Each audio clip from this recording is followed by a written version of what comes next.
Hey guys, how's it going? So today's the big day. Today is the day that we got our new Anatolian rescue in.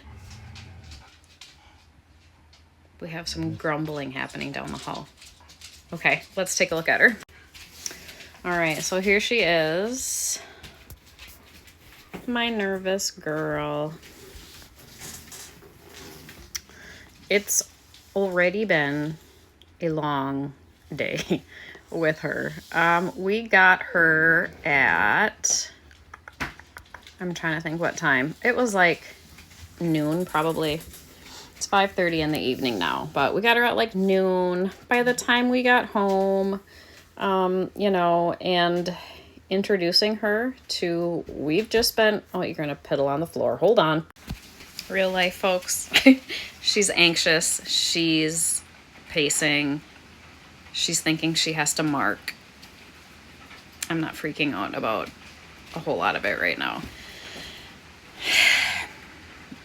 It's been a time. Okay, so got her home, and it's been a lot of trial and error trying to get her comfortable with my dogs. House dogs, of course, I want her to be in the house to bond to me and get used to this whole thing, and so it's kind of crucial that she, gets to know everybody. And it's hard. It's hard because she just doesn't know. You can go back and watch my previous videos about her and her background. Quick recap, she spent the last 3 months down in South Carolina, I guess. Okay. So for the last 3 months, she's lived in a parking lot behind a Mexican restaurant, living off of food scraps. So that's been her life thus far.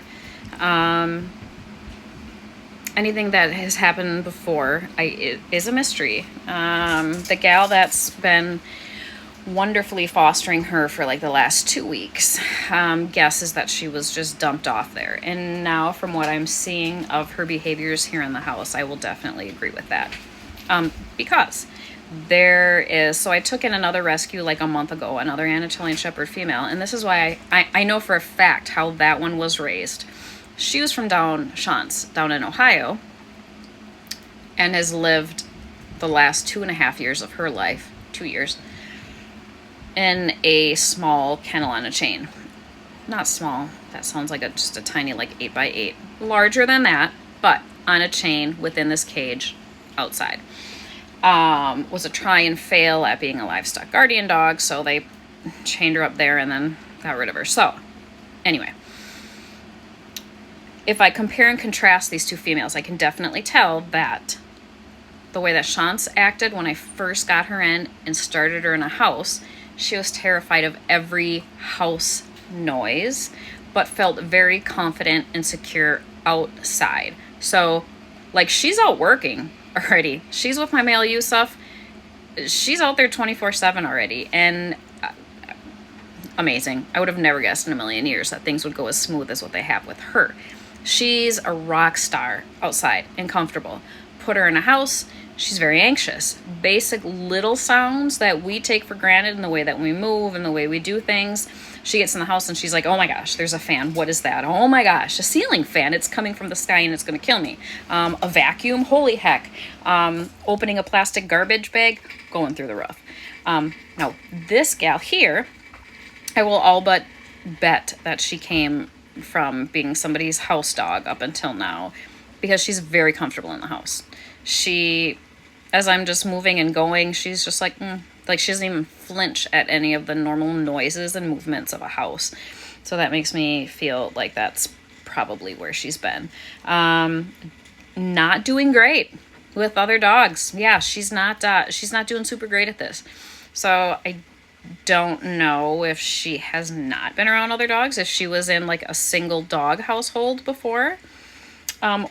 Either that or the last 3 months of her life being basically in the wild and being feral, it will definitely alter their brain chemistry and just behaviors and what they have to do to survive.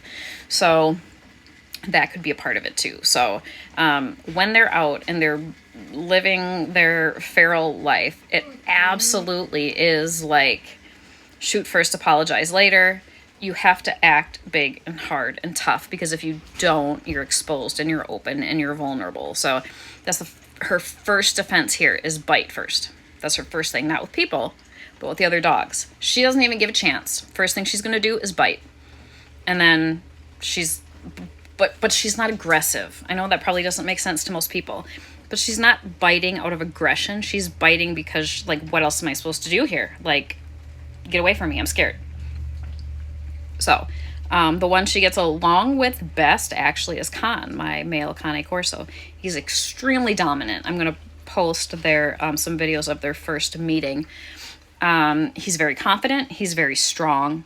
He's very sure of himself. So when she starts acting a fool, he's just like, girl, keep pushing me, keep pushing me, keep pushing me. But he doesn't react. And so for her, she's kind of like, what am I supposed to even do with it? What do I do with a man like this? Like he's not reacting to my crazy. And he's a very confident male. Now, her and my Cane Corso female puppy, who's like 5 months old, they don't gel already, because my Cane Corso female is like, let's go, let's fight, girl. Come on, let's fight. And so that's bad. Not a good time. And then Jackson, my other house dog, who's just honestly, like, he's kind of slow upstairs. Like, he's old and whatever. They initially got along very, very well. He was not being, aggressive to her. She wasn't being aggressive to him. I'm like, wow, they really like each other. This is great. Until she tried to be dominant with him. She tried to hump him, which is not a sexual behavior normally. It's a dominant behavior. And he's insecure. So he lost his mind. So that was a bad time too. So it's absolutely like trying a million different approaches here until we find one that is going to work on how to integrate her body here. We'll see. And she wants to be right next to me all the time. She wants to... Where is she? There she is. She wants to be up my butt all the time. And she's just, scared. So yeah, we're just taking it easy. She's comfortable in the house. Like I said, she's not afraid in here. She came in, we've ate, we've drank. She jumped up on my bed by me. She's anxious. She is nervous in here. She's doing a lot of pacing. Really going above and beyond with listening, what's going on around me, what's going on outside. Normal survival instincts, that she's just in survival mode yet, which is where she's had to be for, like I said, the last 3 months of her life.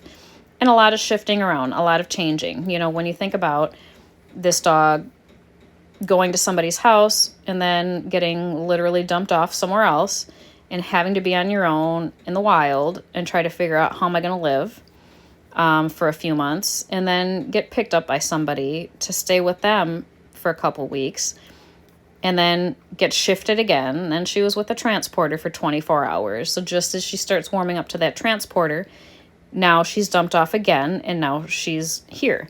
So it takes time to trust, and, we'll see.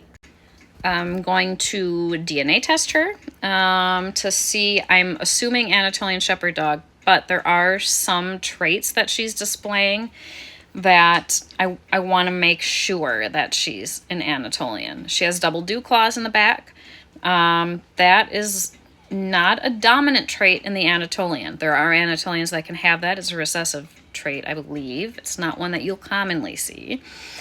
And her size. She's very, very small. So they're guessing she's a year, so it could be that. She may just be more of a petite size Anatolian, which is perfectly fine too. But I just want to make sure what I'm dealing with, because I would treat her and train her and raise her very differently if she's a purebred versus a mixed breed of something that's like not livestock guardian dog in there too. Her first alerting. That a girl. She's got good instincts. We'll see. How dare that wind make noise? Oh my goodness.